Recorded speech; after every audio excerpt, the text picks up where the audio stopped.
Let's focus on Jaxson Dart at first. Let's focus on what's going to happen with the Giants, and this guy's going to play quarterback. And we knew this was coming.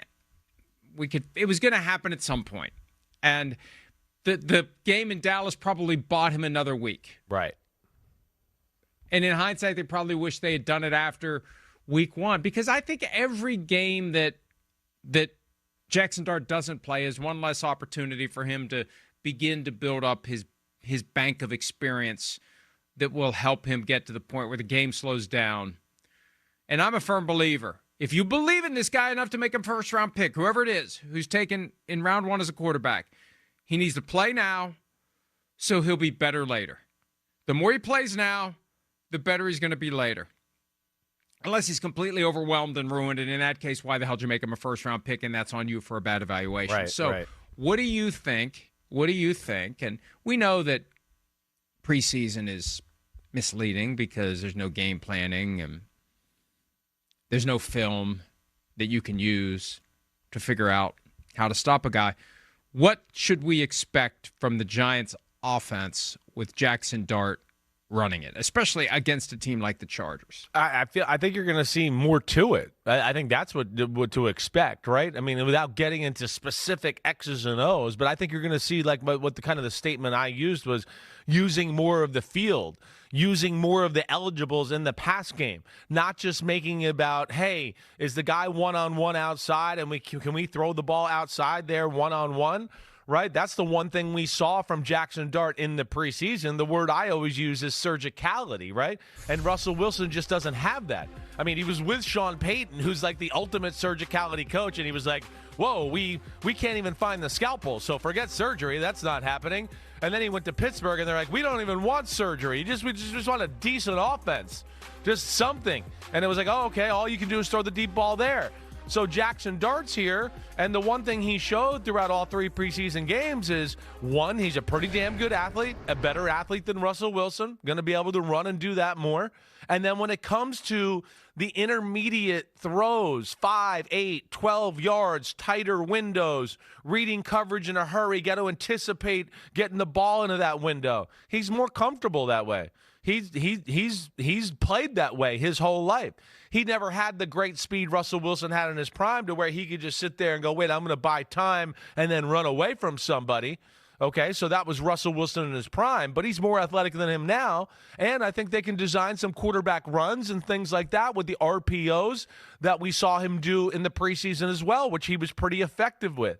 So I think for a team like the Chargers, where, Mike, I kind of have like them and the Browns, I got a man crush on their defenses, and the Chargers are like the ultimate coverage. We pass people off perfectly in zones and play these different coverages and really try to trick the quarterback. Yeah, it's going to be hard for a rookie, but I do think for this team, you got to have more than just we're going to throw the ball deep on the outside. So that's where I'm excited here. I know it's not going to be easy.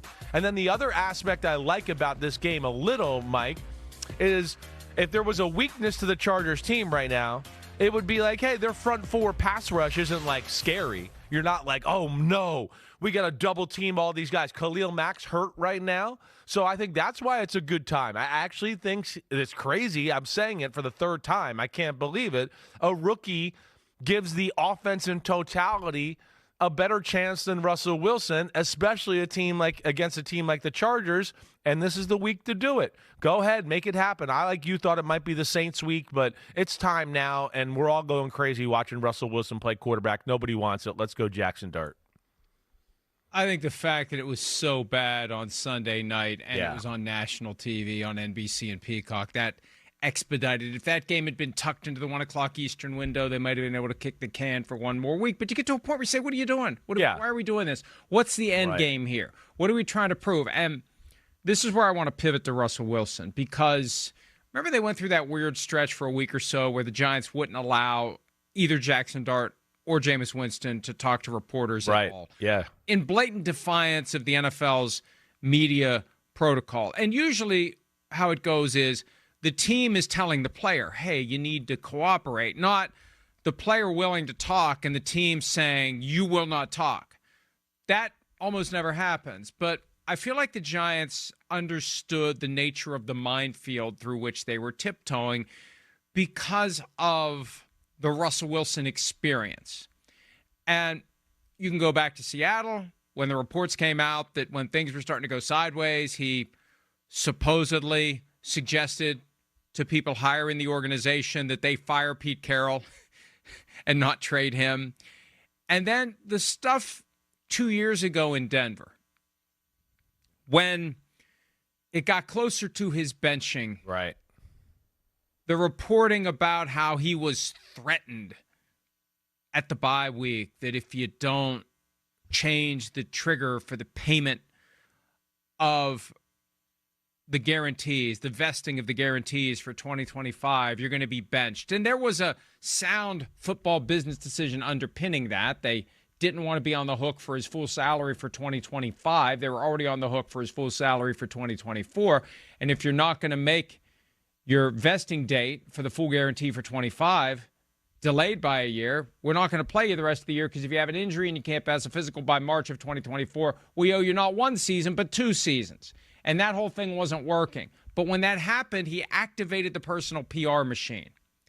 And you could see the reports emerging, and the fingerprints and the tentacles all led back to this Russell Wilson experience. And I think the Giants at some level, Chris, were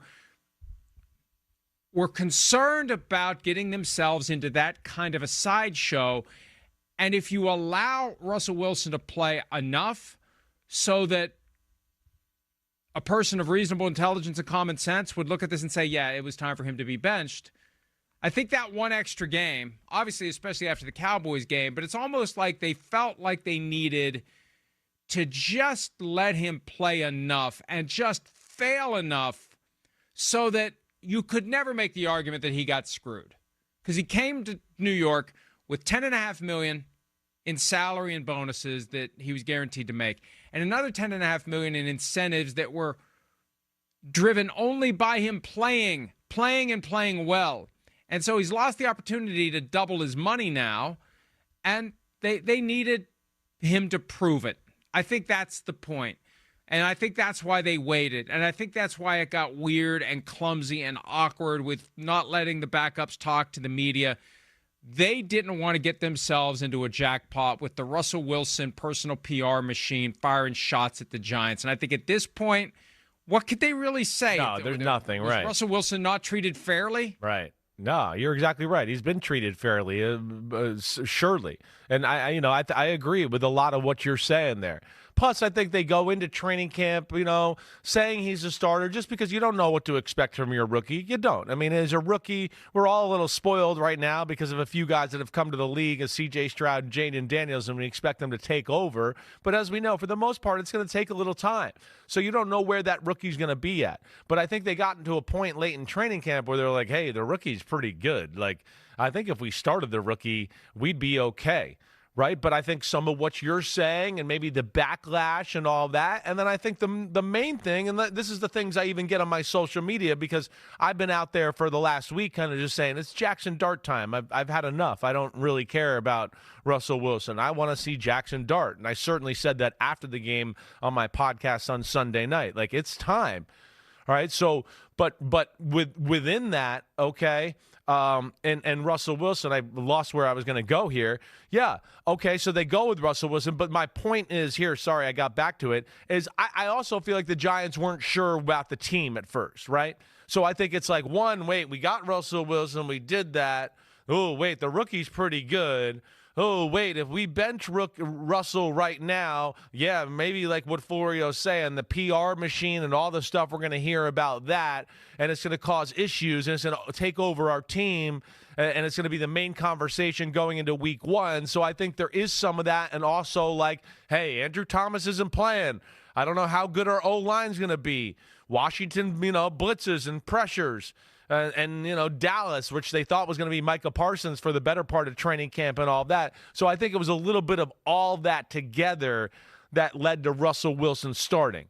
And then I know, as I've said to you on here and other times, is that when the Washington game was over, there was serious conversations in the Giants organization about, do we make the move to Jaxson Dart right now? And, of course, they didn't, and Russell Wilson had the big game, and it skews their passing stats and where they are and where they're ranked and all that stuff because they're the 9th-ranked passing offense in football as far as yards per game. But it's all because of that one game against the Cowboys. The other two were lackluster. And, that's where we are now. And I think they feel like, hey, the team is good enough, and the O-line's getting better, so let's throw Jaxson Dart out. It's time to see the franchise go at it. Hi, it's Mike Florio. Thanks for watching PFT on YouTube. Hit subscribe for the latest news and analysis from Pro Football Talk.